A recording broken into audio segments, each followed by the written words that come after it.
Hi there.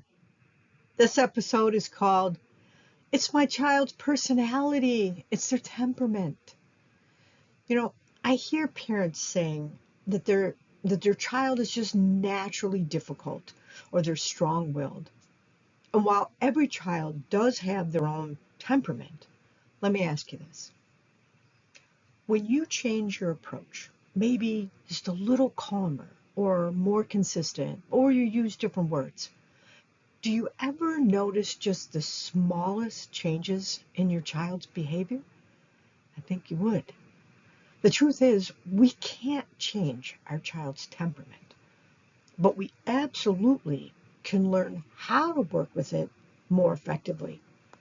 Like, what if instead of seeing their temperament as a problem, that we viewed it as valuable information about what parenting strategies will work the best for your child?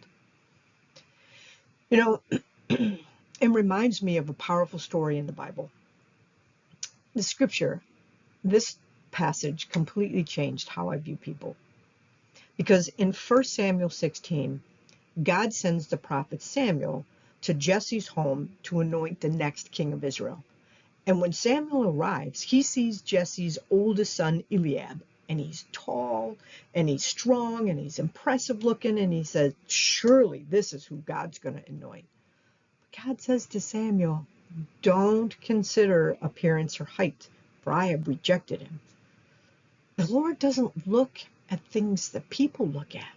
People look at all the outside stuff, but God looks at the heart.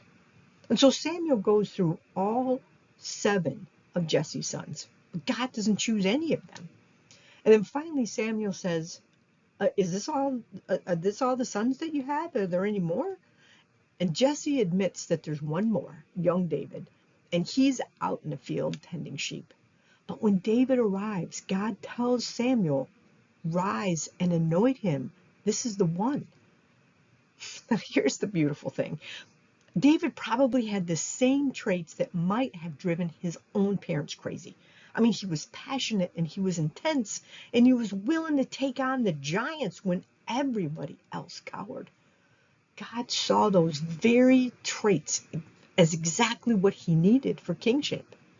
And just like Samuel had to shift his perspective to see what God saw, we need to be able to shift beyond our child's behaviors and challenging stuff and to see their heart and to see the way that they are uniquely wired.